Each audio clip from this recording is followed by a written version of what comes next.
Buenas tardes. En la doctrina social de la Iglesia se van colando los temas a medida en que se van haciendo problemas y problemas sentidos, ¿no?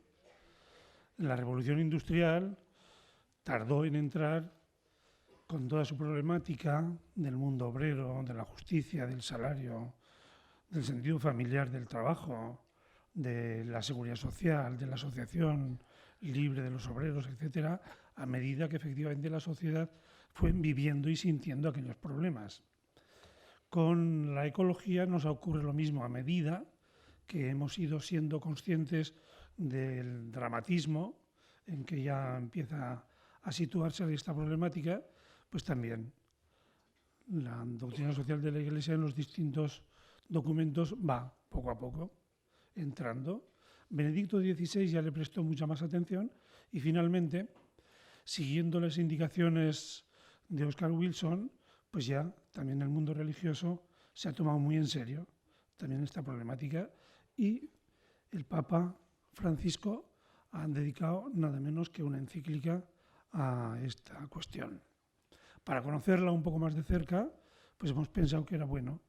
Y para acercarnos a ella desde el mundo de los seres vivos y de todo el ambiente de la biosfera, pues vamos a ver si Juan Jesús hoy repite, no el tema del otro día, sino repite como ponente para presentarnos precisamente su visión y su lectura desde la biología en torno a esta encíclica del Papa Francisco. Muchas gracias, Juan Jesús, como siempre. Y tienes aquí el micro preparado y nosotros también muy pendientes de lo que nos digas. Sí, perfectamente. Buenas tardes a todos, de nuevo. Esta conferencia, de alguna manera, es continuación, pero solo de alguna manera, de la semana pasada. Me propusieron antes del verano el que hiciera un pequeño artículo de divulgación sobre la Laudato Si. Estaba recién salida, el 18 de junio, y yo no soy especialista, es la pura verdad, no es falsa modestia, es la pura verdad. No soy especialista en doctrina social de la Iglesia ni en documentación pontificia, y entonces mi oferta fue, bueno, yo lo que puedo hacer es leerme bien y mirar a gusto y reflexionar y orar sobre la encíclica y desde ahí, desde la biología, decir una palabra. Y esa es mi oferta. El comienzo tiene dos partes, como pueden ver en la hoja que les han podido proporcionar. Tiene dos partes. Una es una exposición de varios aspectos de la biología que, eso sí, enlazan con lo que dije el día pasado, pero avanzan por otros derroteros. Y la segunda parte es ya la explicitación de lo que dice la encíclica, de algo de lo que dice la encíclica, por favor, algo de lo que dice muchísimas más cosas, y miradas, eso sí, sin abandonar la mirada de la biología. Vamos ya, por tanto, a la primera parte, lo que nos dice la biología. Lo mismo del otro día, pero verán ustedes con algún avance, con algún aspecto nuevo. Esto ya lo dije el día pasado, que el ser vivo es una realidad natural que está construida con los mismos elementos que el resto del universo, que está en continuo intercambio con su ambiente, lo acentué mucho porque es esencial, que realiza funciones distintas de las del medio. Recuerden aquella diapositiva de un esquema de una célula, un territorio en el que ocurrían cosas distintas de lo que ocurre alrededor, eso es fundamental, y por tanto se puede decir que tiene un cierto grado de autonomía respecto al ambiente. Por consiguiente, y aquí es donde ya pongo una primera lente de aumento, no cualquier ambiente permite el desarrollo de los organismos. Esta es una de las expresiones, de las frases, de las verdades clarísimas que necesitaríamos tener todo el rato ahí delante para no olvidarlas. No cualquier ambiente permite el desarrollo de los organismos. Por más diversidad que haya en la vida, por más ambientes que haya conseguido conquistar el ser humano, hay siempre unas limitaciones ambientales que hacen posible o imposible la vida.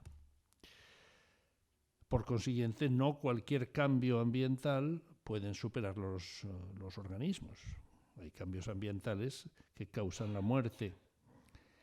Y de hecho, como recordarán del día anterior, se han producido varias extinciones. Yo les puse 4. De la última se suele hablar como de la quinta. Bien, yo les puse las 4 últimas.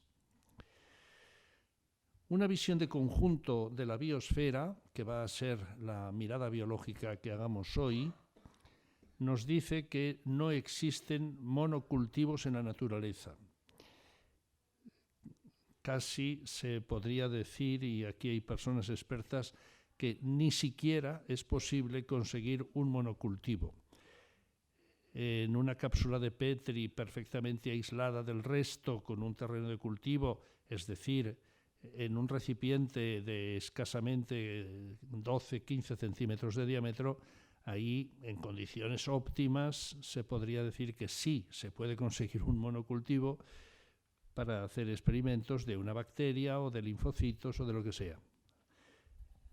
No sé si les está molestando la resonancia pero lo que decimos, aquí hay tantas hectáreas de cerezos o de almendros, seguro que además de almendros o cerezos hay muchísimos más organismos que son inevitables. Y ya en la naturaleza pura y dura no hay monocultivos, hay asociaciones de distintas especies, vegetales y animales, y esa biodiversidad es la que garantiza el aprovechamiento de la energía. La biodiversidad, es decir, la diversidad de especies vivientes que conviven, eso es garantía de que se aprovecha mejor la energía. Energía que procede del Sol, como saben muy bien, y pasa a través de distintos niveles tróficos, niveles de aprovechamiento, niveles de alimentación, diríamos, o de nutrición. Este es un esquema verdadero, muy simplificado y más que suficiente para lo que nos ocupa, y solo quiero recalcar, aparte de lo evidente, que la energía del Sol la capturan los organismos que realizan la fotosíntesis, todos los vegetales y las algas en el mar, etc. Estos vegetales sirven de alimento a los herbívoros sirven de alimento a los carnívoros primeros, los carnívoros de segundo orden ya comen carnívoros. Bueno, es decir, esta cadena es la cadena trófica de aprovechamiento de la energía, y de manera que esta energía captada del Sol se ha ido transformando en distintas formas vivientes, pero al fin y al cabo el flujo de energía es en este sentido. Como todos estos, un día tarde o temprano mueren, los descomponedores, que son también organismos vivos, mayoritariamente bacterias, se aprovechan de los restos de todos ellos y además reciclan los elementos químicos o sustancias químicas sencillas que devuelven otra vez al ambiente. Pero cuidado, devuelven al ambiente, pues por ejemplo, pues el nitrógeno en distintas formas, o el dióxido de carbono, u otros fosfatos, eso sí, pero no devuelven al ambiente la energía del Sol. Con lo cual, aparte de la maravilla que significa este aprovechamiento de la energía solar por parte de la biosfera, no hay una devolución de energía igual al ambiente. Este es otro punto que volverá a salir luego. Bien, pero tenemos un buen aprovechamiento en la biosfera. Por consiguiente, la biosfera es la compleja red, una complejísima red de organismos relacionados entre sí y con el medio no vivo, con un continuo flujo de energía cuyo equilibrio es muy delicado. El equilibrio es muy delicado. Recuerden lo que les comentaba también el otro día, bien, y hoy saldrá algún aspecto similar. Vamos a centrarnos como tercer escalón dentro de esta biosfera que está toda relacionada y que es delicada y que no en cualquier ambiente es posible. Nos vamos a fijar en algunos rasgos de la especie humana porque esto es lo que enlaza directamente con la reflexión sobre la encíclica después. Es una reflexión estos rasgos, desde la biología, no desde la visión cristiana de la existencia, ni siquiera desde la filosofía, es desde la biología, al menos esa es mi pretensión, desde la ciencia experimental que es la biología. Considerando, si pudiéramos imaginar una especie de marciano, una persona ajena a nuestra Tierra, pero claro, que tuviera una inteligencia despierta, que entendiera nuestro idioma y todo, y nos observase, digamos, así desde lejos, ¿verdad? Y nos observase, tendría que reconocer nuestra capacidad insólita de modificar el ambiente. El ser humano, ¿para qué vamos a decir? Desde el iglú hasta la selva amazónica y hasta la luna. Hombre, pero llevaban escafandra. Claro, la escafandra les proporciona, la escafandra y el costosísimo traje espacial les posibilitaba estar vivos sobre la superficie de nuestro satélite. Pero nadie puede negar que de esa manera estaban vivos sobre la superficie. Luego, se puede decir, el hombre ha podido vivir un tiempo, minutos, horas, en la Luna. Capacidad de programar la supervivencia de la especie. Toda especie viva quiere vivir. Toda especie viva quiere vivir. Es otro de los rasgos de lo viviente. En los humanos no solo queremos vivir, sino que podemos programar la supervivencia en condiciones muy difíciles y, desde luego, si son en condiciones buenas, queremos mejorar estas condiciones.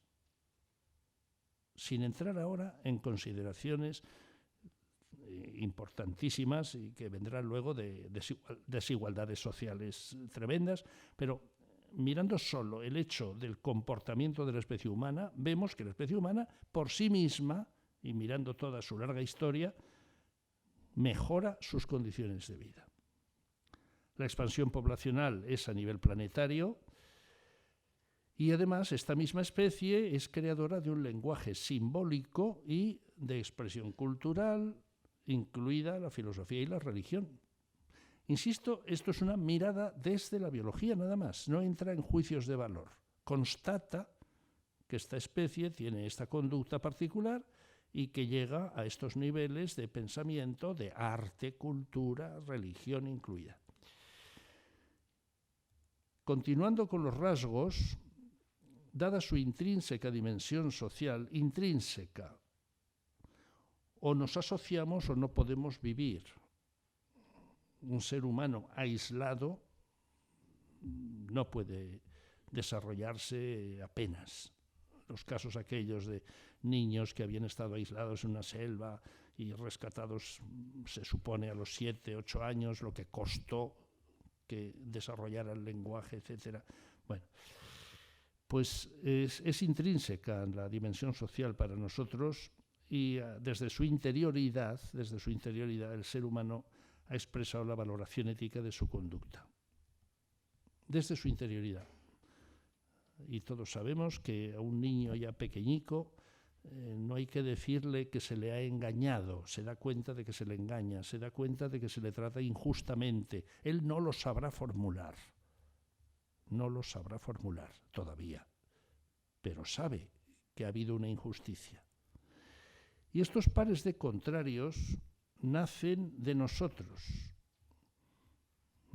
Los pares de contrarios, verdad frente a mentira, bondad, malicia, servicio frente a prepotencia, espíritu de servicio frente a espíritu prepotente, compasión frente a crueldad, amor frente a odio. Estos pares de contrarios no nos los han hecho estudiar, los habremos podido estudiar en determinadas listas de códigos de conducta, pero nacemos, a medida que nacemos y nos desarrollamos en sociedad, los expresamos y los percibimos y los valoramos. Y es capaz también de conducta heroica hasta el nivel de jugarse la vida, atestiguado desde la más remota antigüedad. También, si queremos ser honrados, hay que mirar también lo que no nos gusta. Es la especie zoológica capaz de agredir a sus semejantes hasta la muerte. Saben ustedes que las luchas, sea por competir por la hembra, sea por competir por el territorio, entre miembros de la misma especie, léase jabalíes, léase ciervos, léase leones, esas luchas difícilmente causan la muerte de uno de los dos, difícilmente. Se escaparán con más o menos rasguños, pero difícilmente causan la muerte. En la especie humana sí. Por defender el territorio, por adquirir mayor riqueza, luchas de conquistas de territorios para explotar determinados bienes naturales, por intolerancia ideológica cuando ve amenazado su poder. Esto es un hecho.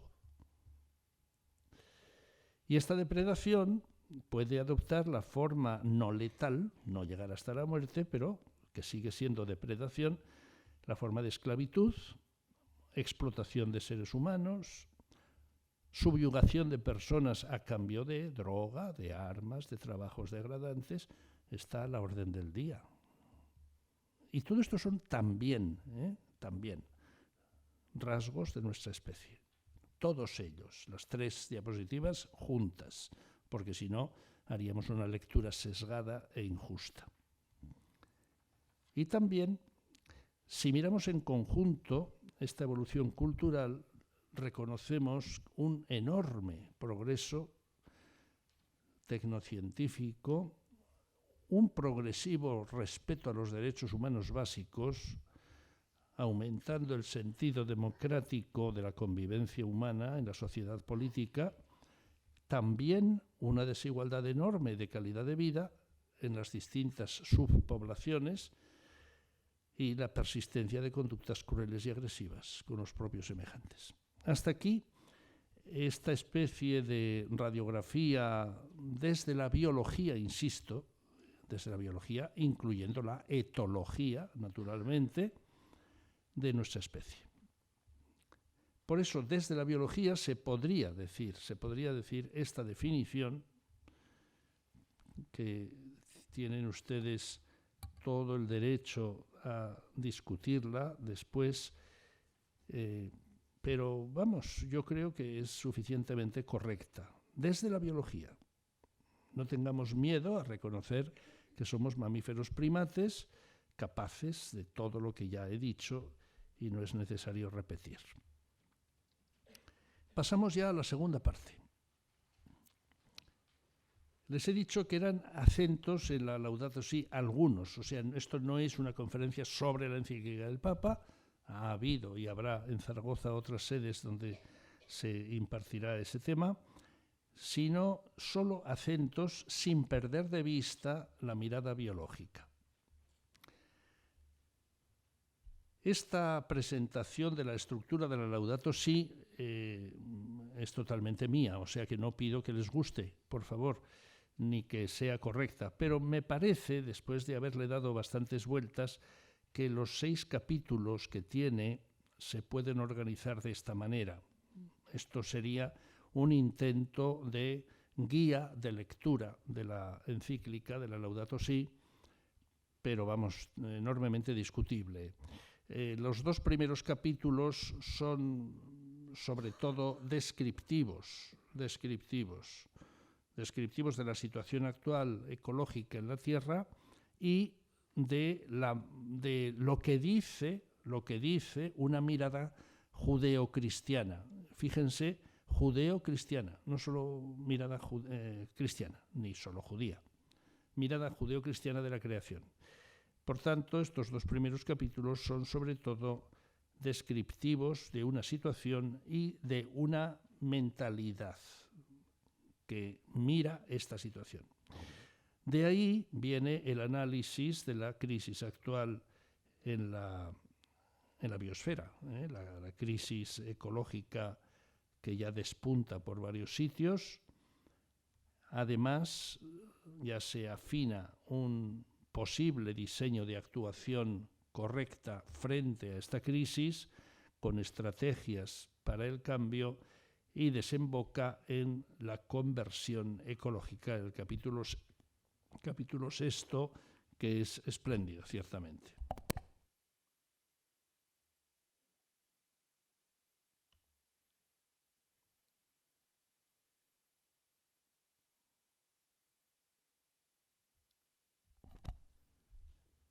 Además de espléndido, este capítulo ya lo he querido poner, el diagrama, de esta manera, porque yo creo que es una cumbre, yo creo que es una cumbre, ya no se puede subir más en el desarrollo de la encíclica.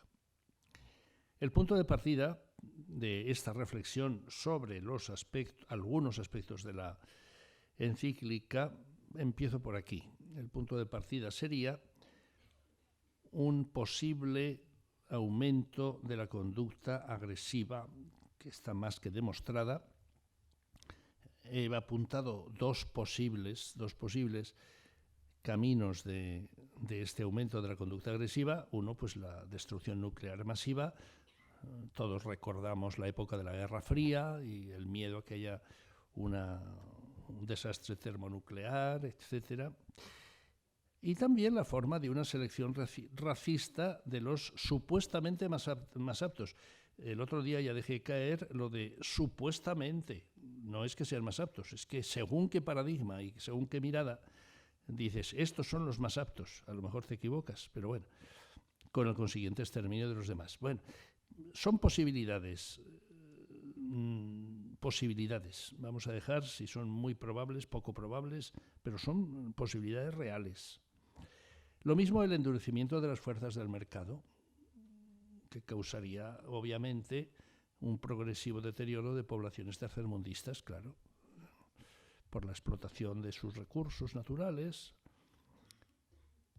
Este tercer aspecto, como posible evolución de la conducta humana actual, me parece que está más cerca de nosotros, me parece, y es la inercia frente a la situación actual. O sea, pues mire usted, yo no puedo hacer nada, ¿qué más quisiera?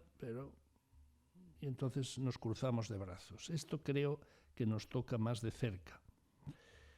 Y luego, desde alguna corriente biológica, pues hay quien augura la desaparición de nuestra especie dentro de X miles o millones, no lo sé, no sé si millones.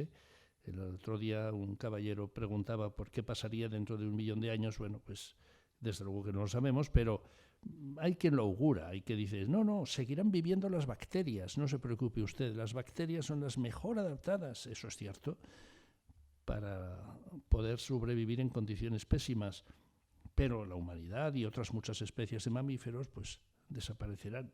Bueno, sabe Dios. Imposible no es. La constatación básica, y a partir de aquí, cuando vean ustedes entre paréntesis un confer, o sea, confróntese con unos números, estos números, lo digo por si a alguno después le interesa el PowerPoint, como en la sesión pasada, pues basta que lo solicite a la Secretaría de Acción Social Católica y se lo facilitarán. Pues estos números son números de la encíclica. Quiere decir que en la encíclica, en estos números, se aborda este punto. Cuando está entre comillas el texto, quiere decir que es cita textual.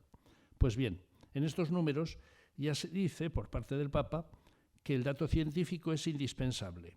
Que esto lo diga un Papa me parece que no solo es para alabarle y alegrarse, sino que es estupendo, estupendo. No es el primer Papa que lo dice, Desde Pío XII, muchos de los aquí presentes no habían nacido, desde Pío XII ya el aprecio de la doctrina pontificia por el saber científico estaba más que atestiguado, desde Pío XII, en la década de los años 50. Pues bien, para tener opinión fundada de la situación es necesario el dato científico y para conocer las probables consecuencias futuras. A la Iglesia le interesa la ciencia. ¿Por qué? Porque le hace ver, le ilumina realidades que solo desde la teología no las puede ver.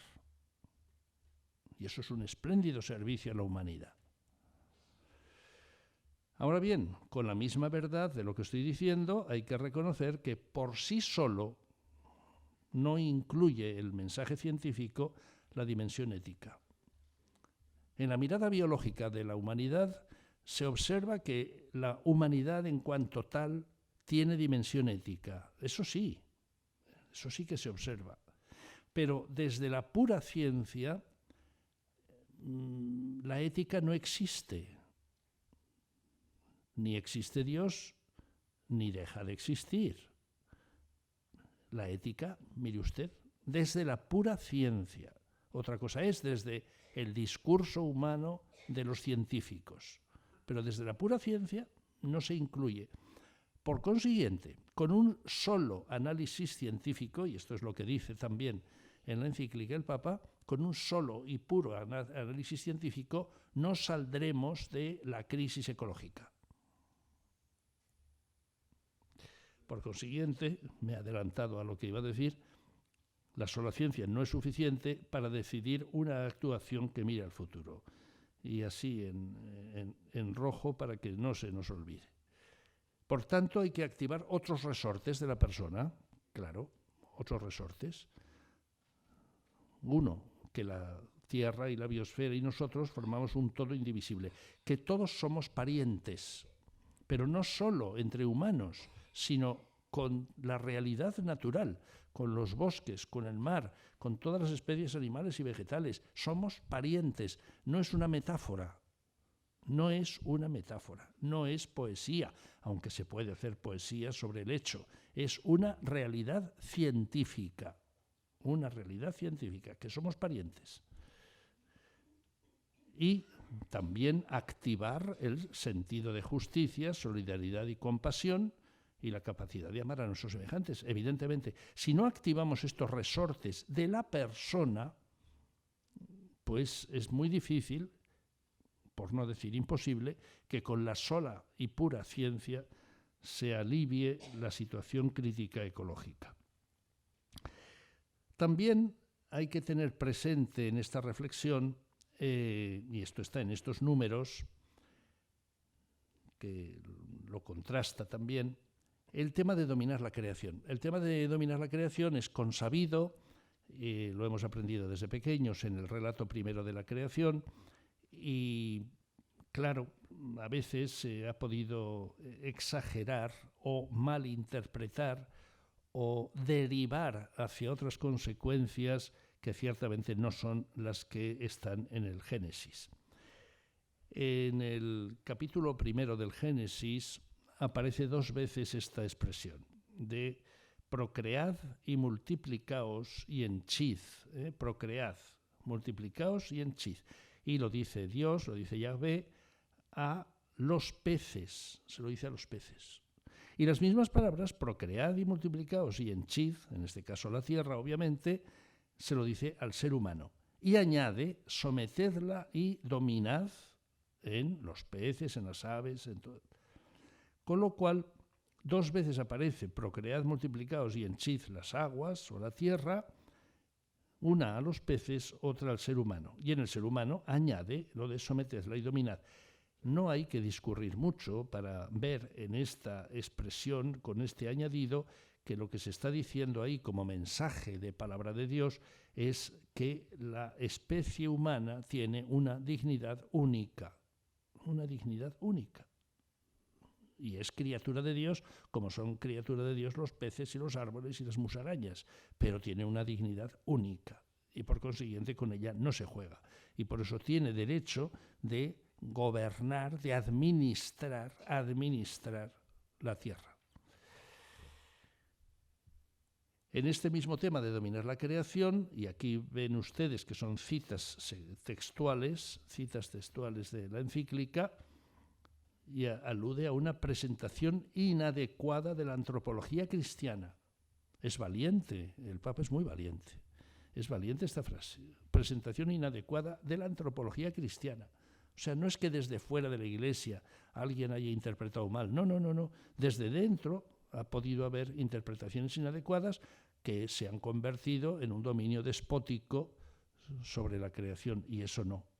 Lo mismo, una mala comprensión de nuestros propios principios nos ha llevado a justificar el maltrato a la naturaleza, el maltrato o el dominio despótico. Y la otra, si el ser humano se declara autónomo de la realidad, Esto sería desde una postura no creyente, desde una postura atea o agnóstica, se declara autónomo, entonces se constituye en dominador absoluto, claro, en tirano absoluto.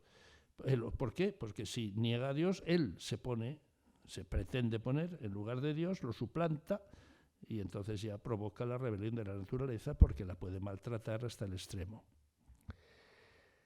De ahí vienen las consecuencias del biocentrismo.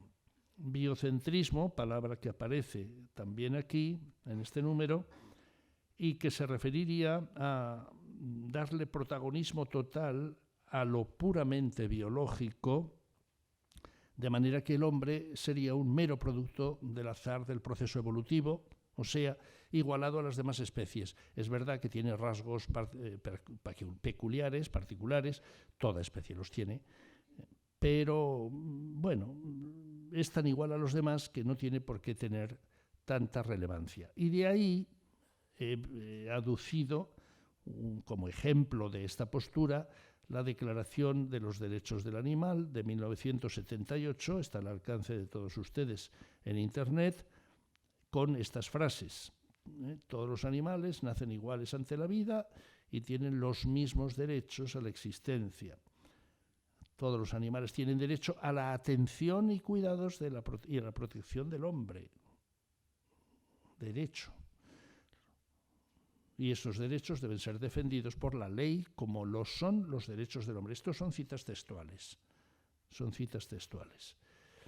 Y además añade la celebración de los derechos del Día de los Derechos del Animal, el mismo día que se firmó la Declaración de los Derechos Humanos y que se sigue conmemorando cada 10 de diciembre. Recordarán ustedes que hace poco en la prensa local salió un asunto de la declaración de persona no humana atribuida a una hembra de orangután, y esto salió en la prensa, vamos, al alcance de todos. Junto con esto, me gusta traer la palabra de la Iglesia, junto con esto que acabamos de leer. Si no dijera de dónde está sacado este párrafo, es probable que ninguno de nosotros dijera que es del Catecismo de la Iglesia Católica. O sea, si aquí hubiera tenido la habilidad de tapar el título y este numerito, pues al decir, miren ustedes, los animales, como las plantas y los seres inanimados, están naturalmente destinados al bien común de la humanidad, pasada, presente y futura. Al bien común de la humanidad. Cuidado ahora. Confió los animales a la administración, no al dominio despótico, a la administración del que fue creado por él, por Dios, a su imagen. Los experimentos médicos y científicos en animales son prácticas moralmente aceptables si se mantienen en límites razonables y contribuyen a cuidar o salvar vidas humanas. Y por último, es contrario a la dignidad humana, fíjense, a la dignidad humana, es contrario hacer sufrir inútilmente a los animales y sacrificar sin necesidad sus vidas. Es también indigno invertir en ellos sumas que deberían remediar más bien la miseria de los hombres, claro está. Insisto, estos textos, cuyo descubrimiento se lo debo a un amigo que me los presentó, porque yo no los había leído, y desde entonces los voy proclamando en varias ocasiones, si no se supiera que son del Catecismo de la Iglesia Católica, pues iba a decir sería mejor, porque a lo mejor los aceptábamos de mejor grado. Bien, pero creo yo que hay que decirlos junto con todo lo demás. Otra consideración también desde dentro de la encíclica, en el número citado, y es que la Tierra es un sistema finito. Disculpen.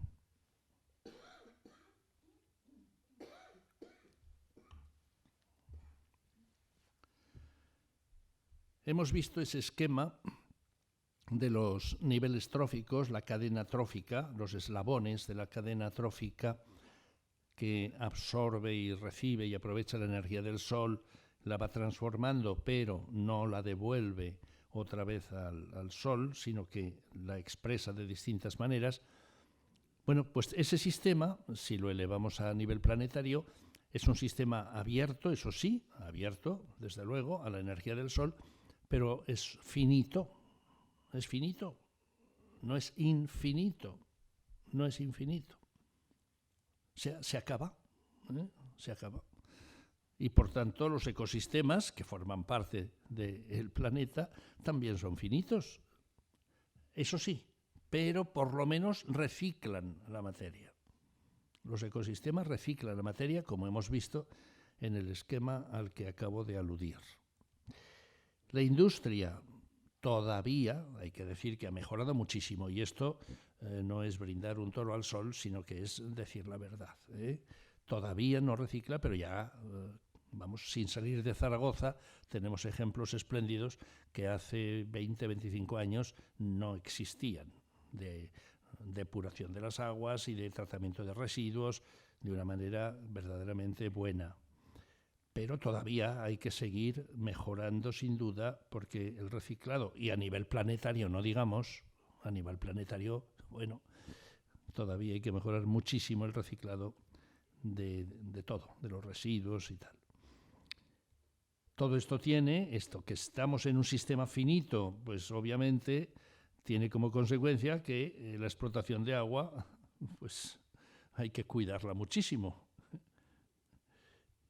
Y lo mismo en los combustibles fósiles, carbón, petróleo. Con lo cual, volvemos a lo de antes, el equilibrio de la biosfera es muy delicado. Muy delicado. Y aquí, aparte de la consideración clara de que estamos en un sistema finito y por tanto lo tenemos que cuidar muchísimo más y mirar cómo lo administramos, se añade el tema de la repercusión del aumento de temperatura media de la Tierra, tema pues, conocidísimo y recientemente tratado en la Conferencia de París en el mes de diciembre. Y aquí viene solo una constatación, esto es una constatación científica sobre la temperatura, solo como información. La temperatura media de la Tierra, desde hace ya pues, bastantes años, se puede decir que es 15 grados Celsius, temperatura media de la Tierra. Por tanto, si se hace la media de todas las medias de todos los observatorios meteorológicos, la temperatura media de la Tierra está en 15 grados. Y aquí sí hay que decir, por honradez, un dato científico importante. Si no hubiera atmósfera, no estaríamos aquí, eso ya lo sabemos, pero si no hubiera atmósfera, la temperatura media de la Tierra se debería solo a lo que recibe directamente del Sol, lo que puede absorber del Sol. Pero claro, si no hubiera atmósfera, no habría efecto invernadero. El efecto invernadero consiste básicamente en que el calor reflejado, valga la expresión, por la Tierra es retenido, parcialmente retenido, por determinados gases que están en la atmósfera. También por el vapor de agua, por supuesto, por el CO2, es parcialmente, recalco mucho las palabras, parcialmente retenido, de manera que ese calor que se refleja desde la Tierra se vuelve otra vez a aprovechar y aumenta la temperatura. Bien, gracias a este efecto invernadero, la temperatura media de la Tierra es 15 grados Celsius.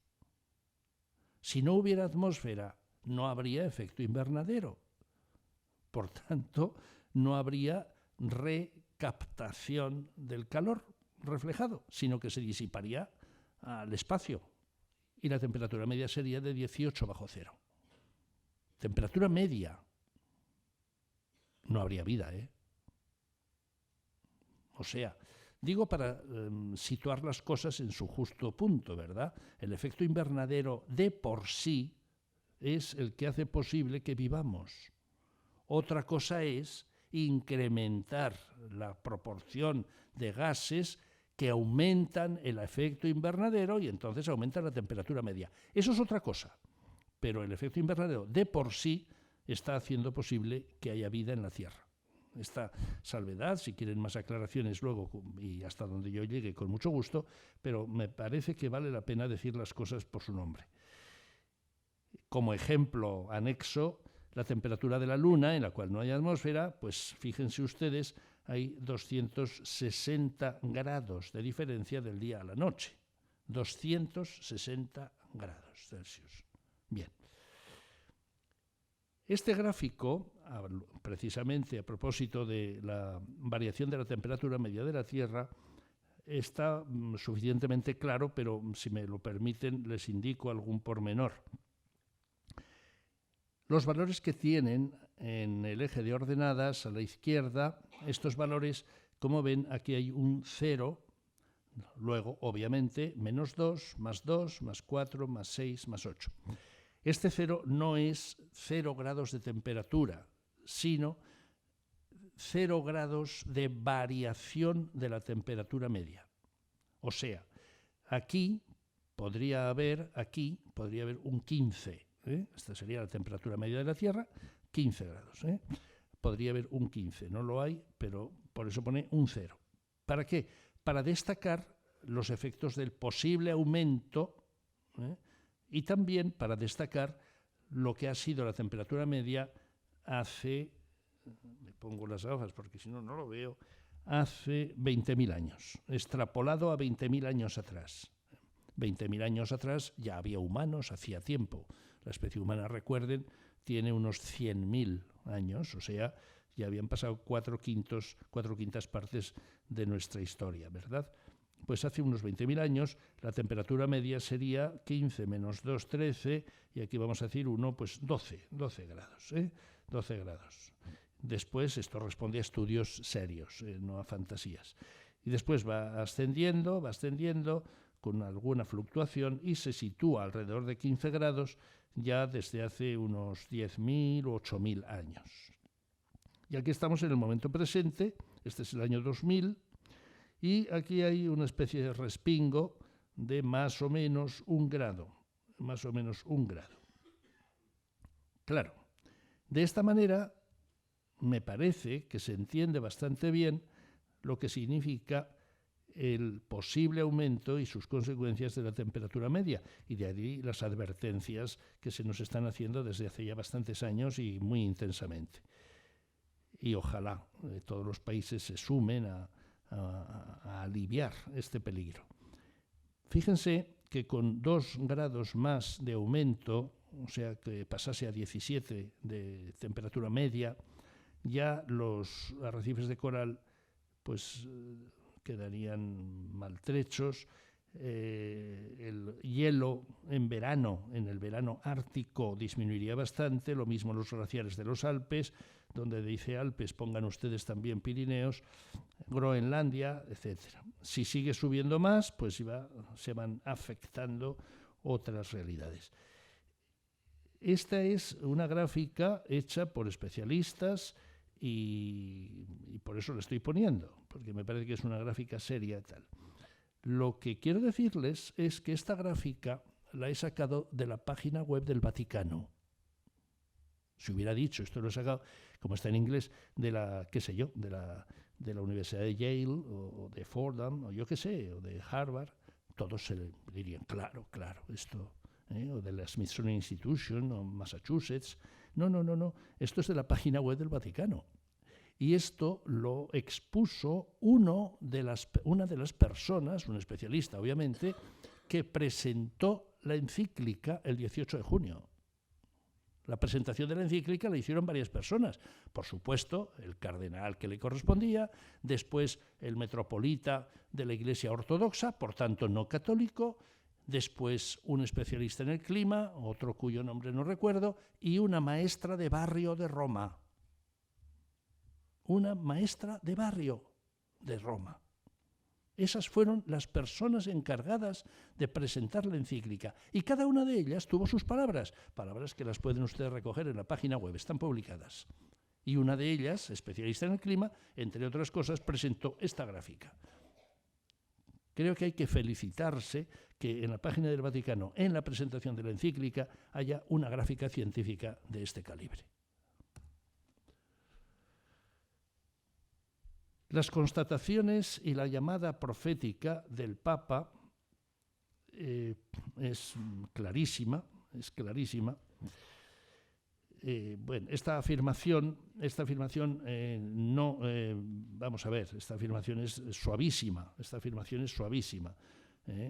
Hace poco, no recuerdo dónde leí, que el 1% de la población mundial tiene tanto como el 99% restante. Bueno, entonces, quiero decir, una manera de decir es que el nivel de vida que tenemos nosotros en nuestra sociedad de primer mundo es imposible para todos. Vamos, dice, pues te has quedado calvo, pues es verdad, sí, pero es que es una verdad tremenda. O sea, es imposible decir que todos vivamos igual de... No, estamos en un sistema finito que se acaba y no se puede reponer. Por tanto, si consumimos más de la cuenta, estamos consumiendo lo que otros necesitan. Y esto sí que es frase del Papa: el alimento que se desecha es como si se robara de la mesa del pobre. Esto es del Papa Francisco. Y ojalá lo repitamos todos. También dice que no hay que descartar, entre esas evoluciones posibles que he indicado al principio de esta segunda parte, no hay que descartar el peligro de violencia y guerra por razón de la escasez. Pues porque quieren comer, y quieren vestirse, y quieren tener atención médica y educación. Hay que conseguir, por tanto, formas de desarrollo sostenible y aceptar cierto decrecimiento. Lo he puesto en negrita porque, y además entrecomillado, porque esta frase sí que es de la encíclica, y además porque el término decrecimiento, como ustedes saben, es una propuesta, ya tiene años, como 40 años fácilmente, de varios pensadores, no necesariamente creyentes, que proponen claramente que si vamos haciendo un estudio de cómo ir rebajando nuestros consumos, no solo viviremos bien, sino que viviremos mejor y habrá para todos. Por aquí va el decrecimiento. Y ahí estamos todos. Y, por supuesto, es un deber de los gobiernos encontrar vías de solución y llevarlas a cabo. Eso son de las obligaciones perentorias, ineludibles de cualquier sistema político. Y aquí vienen dos textos que me parece a mí que son clave, porque están dichos con la claridad habitual del Papa. Y dice, una vez más expreso, lo dice en primera persona el Papa Francisco, que la Iglesia no pretende definir las cuestiones científicas, ni sustituir a la política. Pero invito a un debate honesto y transparente para que las necesidades o las ideologías no afecten al bien común. O sea, un respeto total a lo que dice la ciencia, y no quiere sustituir a la política, pero sí invita a que piensen ustedes seriamente qué pueden hacer para que el bien común se garantice para todos, que no está para todos, ni muchísimo menos. Y ya para seminarios y casas religiosas de formación, pero yo creo que esto es para todos nosotros, todos los presentes, sea cual sea nuestra condición social o en la Iglesia, para una austeridad, educar para una austeridad responsable. Todo lo entrecomillado, recuerden, son palabras del Papa: austeridad responsable, contemplación agradecida del mundo, vivir agradeciendo lo que tenemos, y el cuidado de la fragilidad de los pobres y del ambiente. Ser especialmente sensibles, que los tenemos bien cerca. Por eso el objetivo es la conversión ecológica. Término también del Papa Francisco. Y aquí me permito recordar el origen de la palabra conversión.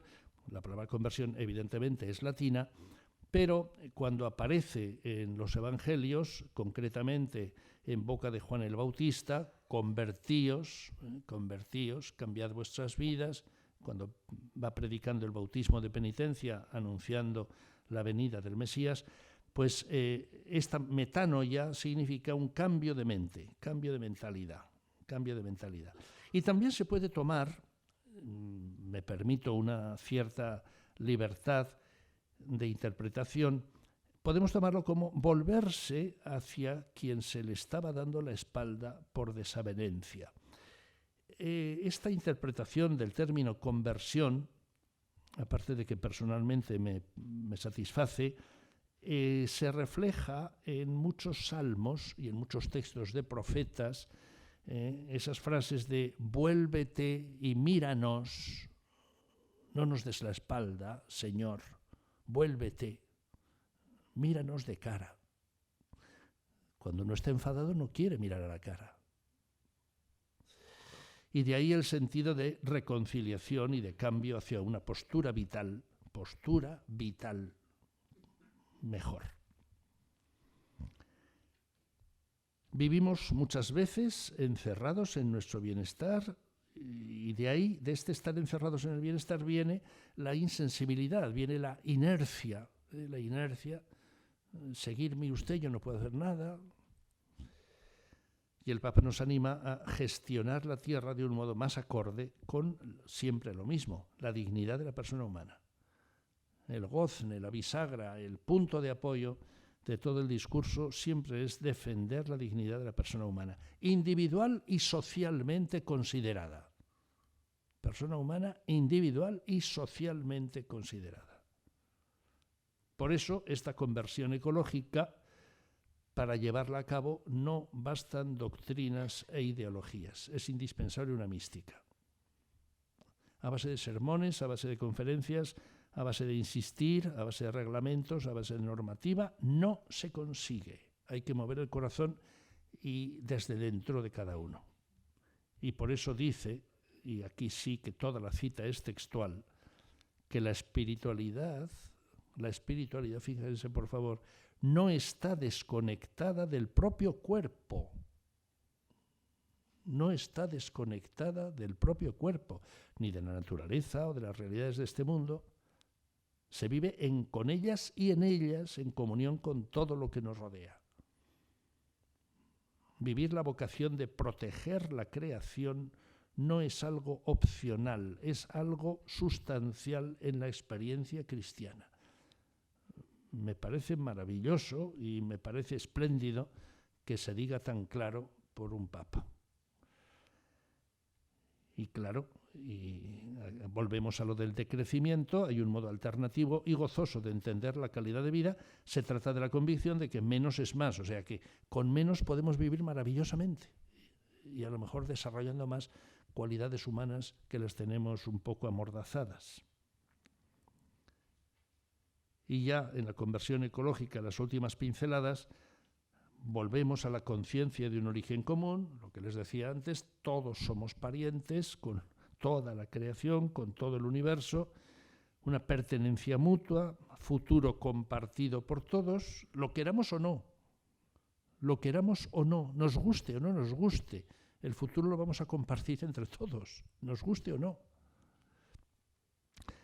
Y aquí hay un punto interesante para los jóvenes en concreto, que es verdad que los que tratamos con jóvenes nos damos cuenta de que tienen una sensibilidad a flor de piel sobre los problemas ecológicos y con frecuencia son generosos, luchadores, tienen cuidado con el medio ambiente, las basuras, pero ¿dónde está el pero? Han crecido en un contexto de altísimo consumo y bienestar que vuelve difícil el desarrollo de otros hábitos. Aquí viene, como anillo al dedo, en la parábola del sembrador, la semilla que brota al principio brota muy bien, pero la ahogan las zarzas, la ahogan. Ha crecido limpia, bien, una planta sana, pero la ahogan las zarzas. Con lo cual está claro que es necesario un nuevo estilo educativo que fomente una ciudadanía ecológica, expresión también del Papa. Y a problemas sociales se responde con redes comunitarias, no con individualidades. El aislamiento lleva a que las zarzas nos ahoguen y acabemos diciendo sí, sería precioso, sería maravilloso, pero seguimos igual. Y me van a permitir, pero esto también está en la encíclica, me van a permitir que hay unas pinceladas teilhardianas de Teilhard de Chardin muy claras. el nombre, Teilhard de Chardin, está en una de las notas de la encíclica. Apúntense, la nota 53 de la encíclica menciona a Teilhard de Chardin. Y pone una serie de citas. En esas citas se me ocurrió, digo, voy a ver qué dicen. 3 citas. Y me llevé una impresión gratísima y, desde luego, conocí algún texto que yo desconocía. Una de las citas de la nota 53 es de Benedicto XVI, por consiguiente reciente, hace 6-7 años, bueno, todavía no hace 7 años, Benedicto XVI, en una homilía del día 24 de julio, pues hablando de la función del sacerdocio, dijo: consagrar el mundo para que se transforme en hostia viva, en ofrenda viva, que la liturgia no sea algo paralelo a la realidad del mundo. Aquí seguro que estamos personas que con gusto participamos de la Eucaristía. ¿Hasta qué punto nuestro, digamos, ir a misa el domingo está conectado con el resto de la realidad del mundo? Pues a lo mejor muchísimo, pero hay que tener cuidado de que no se convierta en algo paralelo. Esa es, dice, la gran visión que después tuvo también Teilhard de Chardin. Estas son palabras de Benedicto XVI, a la letra. Y tendremos al final una auténtica liturgia cósmica. Esto es maravilloso. Es una visión de la parusía, una visión de la vida definitiva, que confiamos en el misterio de la misericordia de Dios, confiamos más, no podemos hacer, pero una auténtica liturgia cósmica. Y ahora viene la otra de las 3 citas, he dicho 2 de las 3, la tercera ahora no hace falta. Teilhard de Chardin, que ha dado una explicación del universo y ha sabido leer dentro de las cosas un principio inteligente que debe llamarse Dios. Aparte de esta frase de Teilhard preciosa, este comentario sobre Teilhard, que ciertamente es así, es que esto lo dijo el Papa Pablo VI en 1966, hace justos 50 años. Mira, el 24 de febrero, falta un mes, ni eso, un mes menos 2 días. 50 años. Quienes conocemos algo a Teilhard de Chardin, sus obras y las dificultades que tuvo, citarlo el Papa hace 50 años es de una osadía y una valentía y una honradez impresionantes. Por esas razones, esta nota 53 no me la puedo callar. Como conclusión, podemos decir que el Papa, incorporando el saber de la ciencia, pues la verdad es que alza su voz cuajada de esperanza. No hay amargura, no hay pesimismo. Hay realismo, eso sí, y además muy crudo, en algunas páginas ciertamente las pinceladas son crudas, pues es que tienen que serlo, pero está cuajada de esperanza. Y sus palabras, y esto tenemos que potenciarlo nosotros, la gente de Iglesia, laicos y sacerdotes religiosos, todos tenemos que potenciarlo, sus palabras pueden ser aceptadas por muchos no cristianos. Es espléndido.